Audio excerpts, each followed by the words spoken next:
eu creio muito que e você está sendo testado o tempo todo, né? Nós seres humanos, a gente veio para cá com um propósito, a gente veio para cá para cumprir uma missão. Quem acha que está aqui de agarra mesmo, tá perdido.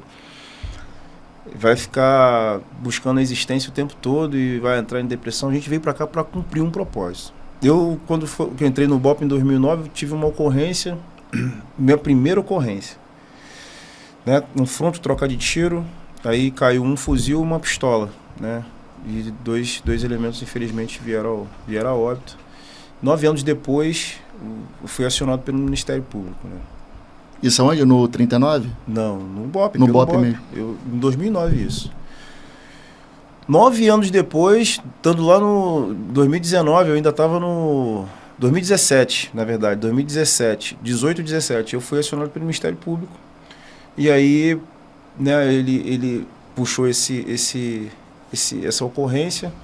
E aí eu, em primeira instância, eu fui e ganhei, porque não tinha base, não tinha fundamento, mas aí subiu para uma segunda instância.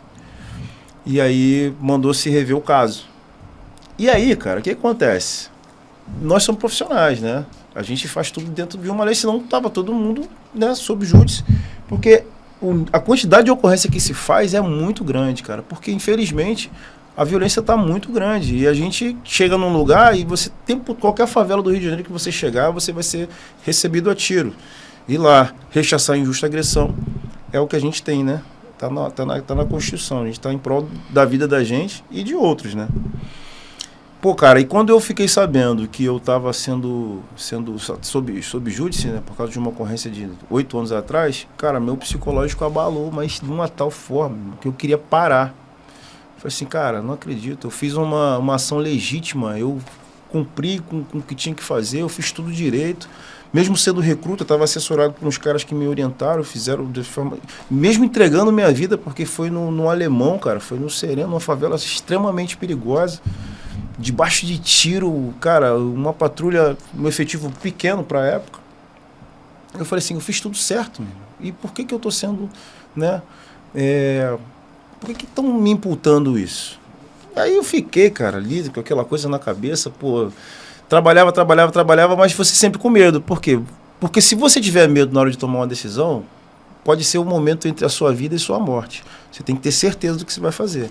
E aí você começa a fazer o quê? Coisas simples que você fazia para tomada de decisão, você já não faz mais. Porque lá atrás tem uma luz acendendo. Pô, cuidado, cara. Você está sobre uma pressão e você pode, de repente, piorar essa situação. E aí eu comecei a ficar meio reticente em relação a operar, e isso veio se arrastando. Pô, Deus fez com que eu voltasse para o BOP, foi Deus. Aconteceu uma situação lá no 39 que me fez voltar de novo a ter, né, o contato com o pessoal do BOP. O Major Monteiro viu por causa dessa ocorrência, ele me chamou de volta para o BOP, e quando eu bati lá no BOP, eu falei assim, pô, aonde aconteceu o problema, eu estou de volta onde aconteceu o problema. E aí foi se arrastando mais ainda, né? Quando chegou em 2020, né? A primeira audiência. Aí eu fui no meu advogado começou a contar a história para mim lá, falando que era tranquilo, que estava de boa, tal. E aí você, pô, meu irmão, como é que tá de boa, cara? O Ministério Público te chamou e você vai pra júri, pô, tu vai sentar no banco do réu, um lugar onde você só sentou para ser testemunha e acusar.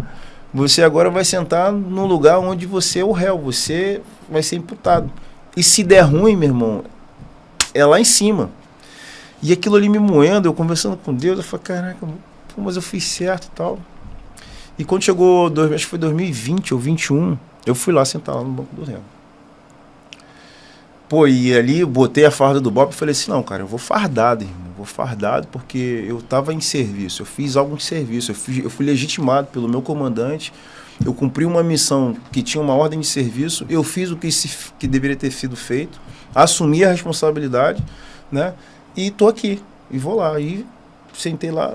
Mas antes de chegar e sentar, eu, junto com o cara que estava comigo, eu cheguei na sala lá, né? Foi lá ali no Tribunal de Justiça. Foi lá no Tribunal de Justiça. Cheguei lá no Tribunal de Justiça, parou uma viatura, subi. Aí eu sou um cara mesmo, fardado. Eu aprendi que não adianta você ser brabão para todas as pessoas. Você tem que ser brabo para uns que merecem, para outros você tem que ser amistoso, Cordial. né? Cordial. Eu fui amistoso. Bom dia, boa tarde, falei com todo mundo, como sempre fiz.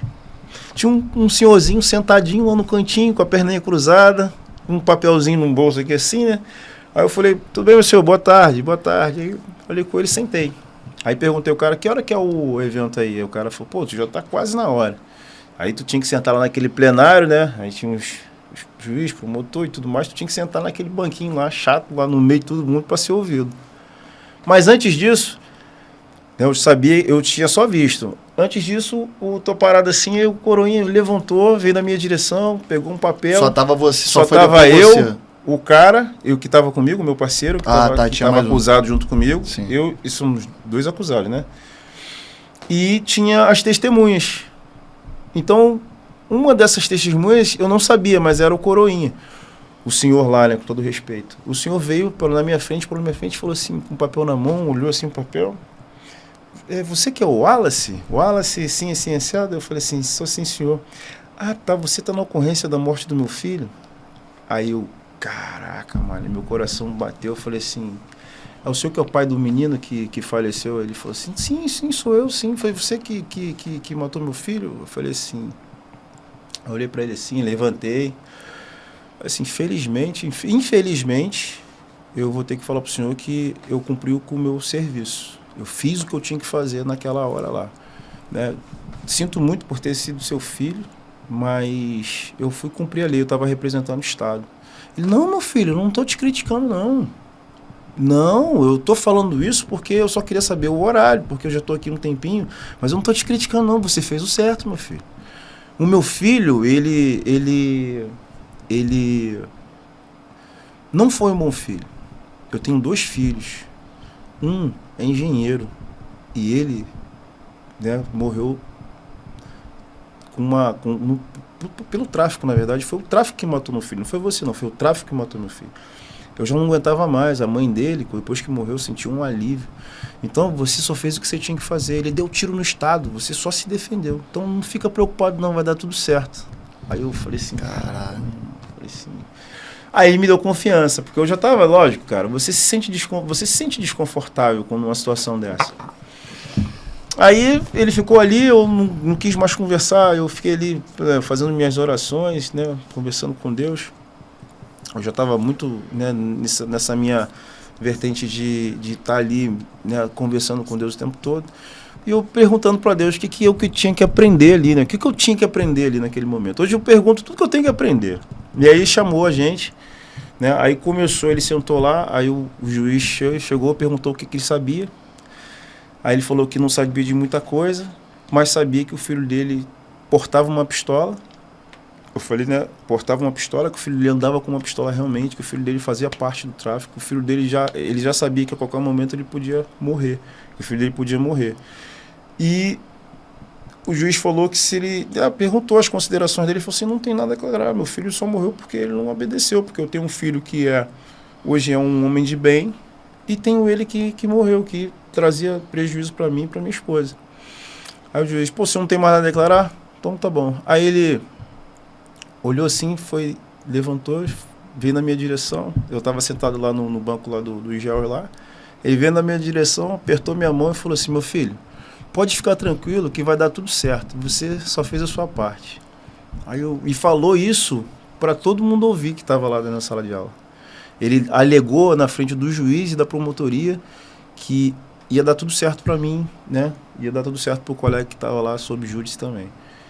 Aí aquilo ali o juiz ouviu, a promotora também ouviu, aí ele saiu, aí o juiz no final das considerações dele falou assim, cara, eu nunca vi isso, inclusive eu guardei até esse resultado, eu fui absolvido, né? E o cara falou assim, eu nunca vi uma coisa dessa acontecer. Ele poderia muito bem estar falando mal do Estado, falando mal do policial, xingando o policial porque matou, porque existe um vínculo afetivo dele com o menino, porque ele poderia não entender a circunstância e poderia estar denegrindo o policial, denegrindo o Estado, denegrindo a polícia. Mas não, ele foi um cara consciente e reconheceu que foi um erro do filho dele e que a justiça seria feita no caso, né? E, poxa, cara, eu com aquele medo todo, o que eu aprendi? Por mais que você tenha medo, né, de fazer alguma coisa, quando você faz o certo, quando você faz algo que está determinado para você fazer por Deus, uma missão, né? Deus deu essa missão para a gente. E se você fizer certo, ele te dá respaldo no final. Então, o meu respaldo foi esse, cara. Eu podia ficar preso 30 anos, hein? Se tudo der errado, era 30, né?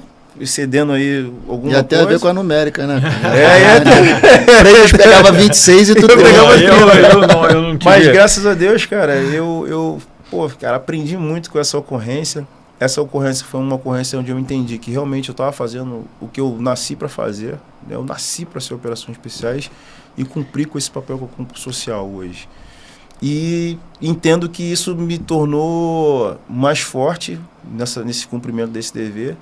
E todas as coisas que eu faço hoje, cara, eu sempre me pergunto o que eu tenho que aprender e o que eu tenho que ensinar, na verdade, né? Porque quando você fala a verdade, quando você faz o certo, você põe uma cerca do teu lado direito, do teu lado esquerdo, que vai te proteger em algum momento da tua vida. Vai te proteger. Então, e o que você faz tem que estar congruente com o que você fala. Né? Porque você pode ter os seus erros no meio do caminho, mas se você tiver a intenção boa, no final tudo dá certo, cara. É isso.